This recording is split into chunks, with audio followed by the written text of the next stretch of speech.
Natali ka ba?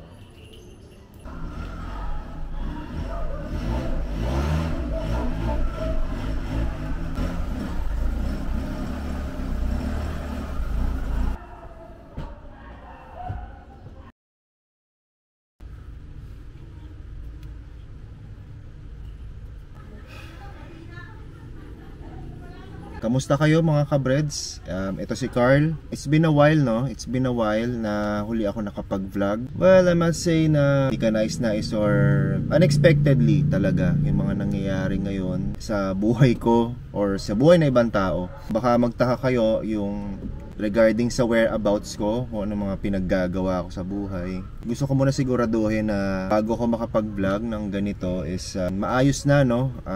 It's parang a fresh start ulit. Tsaka let's move on na rin, no? So, ganun naman talaga ang buhay. Whatever happens, alam mo yun, move forward lang. So, harapin mo lang with open arms. Harapin mo lang siya and then mag-move on ka na. Yun na importante dun eh. May gusto lang ako share sa inyo guys.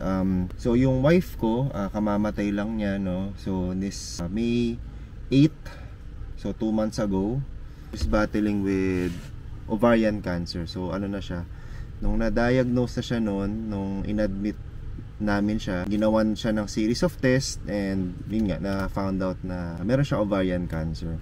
Akala namin or akala ko na yung recovery niya abuti ng 2 taon, 3 taon, pero unfortunately 2 buwan lang yung inabot ng buhay niya.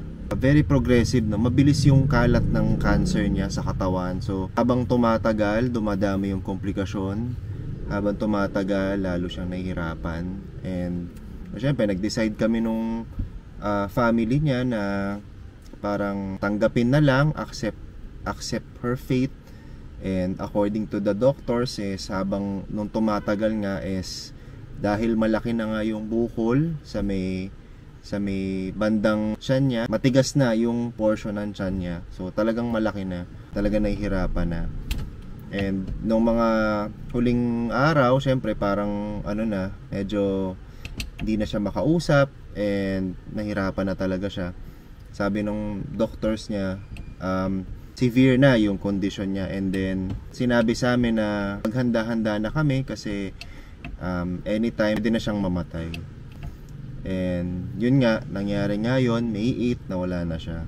Kung makikita nyo guys sa mga videos ko, may mga parang portion doon na kasama ko siya. Pag sa mga car meetups, kung nakikita nyo yung mga post ko, mga car meetups, pag kami mga, kunyari may mga parang may portion na pumasyal kami sa Crosswinds Tagaytay. Very supportive naman sa mga ginagawa ko sa aking project car. So, continuous pa rin yan. Tuloy-tuloy pa rin yung paggawa natin. Yung pag-improve natin kay Breds. Pag-maintain ng good condition niya. Tsaka, yung pagiging roadworthy niya. At the same time, kailangan, kailangan lagi nating babantayan yung condition niya. Para mas ma-enjoy natin yung paggamit ng kotse natin. So, like I said, sumalangit nawa na siya. And dumating yung time na syempre, hindi mo maiwasan talagang naiyak ka. Halos na ubos na yung luha mo, kakaiyak. Dahil syempre, in the past 2 years naman nung naging kami, syempre, minahal naman namin yung isa't isa. Hindi kami nagpabaya. And at the same time, syempre, nasubukan yung namin, yung tibay, yung tatag ng samahan namin. I'm very thankful na na-meet ko siya. And mga future videos natin, future, let's say projects natin kay Corolla, na sana nandyan lang siya, magabayan lang ako. And at the same time, parang continuous pa rin yung pagpapaganda natin kay Breds para at the same time ma-entertain kayo and makatulong sa pagdi-DIY nyo. Let's say gusto nyong gawin to mag-isa, kahit pa paano sa lahat ng makakaya ko ma-share ko sa inyo. Pero i-share ko na lang sa inyo na klase nung ganong sakit. Siguro pwede natin siyang sabihin na natin parang may konting similarity sa kotse din, no? So siguro may bibigay kong advice sa inyo kung may mga nagtatanong sa inyo paano pagandahin, paano i-maintain yung mga sasakyan natin, kagaya ng Corolla.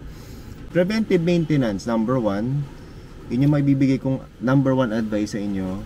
And then syempre kung meron pa kayo ng owner's manual, let's say yung periodic maintenance schedule, tapos alam ko parang may mga parang monthly or monthly every siguro quarterly maintenance. Let's say yung pag-check ng oil, pag-check ng coolant level, pag-check ng tire pressure, yung mga ganon, etc. So siguro in the next video or in the next vlog, siguro i-run through natin yung i-detail natin, no? So yun lang naman guys, very short video lang to. That being said, tuloy-tuloy ulit tayo sa paggawa ng vlog.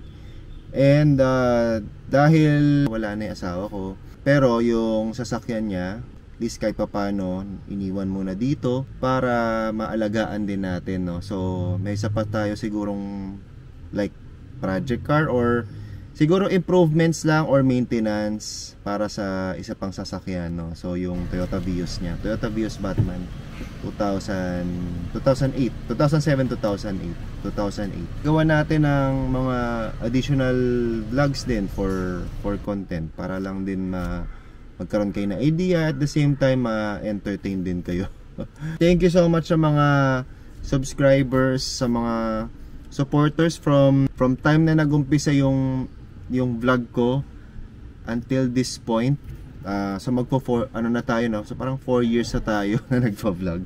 Mas maging aggressive ako, or I mean parang mas makapag-put up ako ng maraming car content para may napapanood kayo. Yun lang naman guys. Thank you so much sa lahat ng support nyo.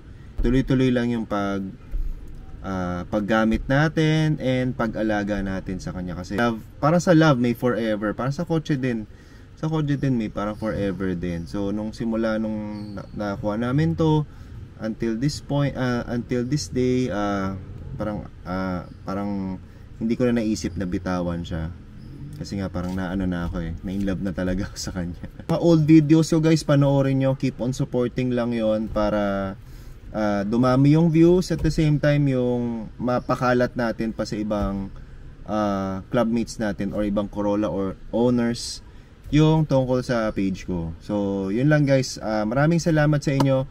Welcome ulit sa YouTube channel ko. Ito si Breds and ako si Carl, and I'll see you next time. Bye bye.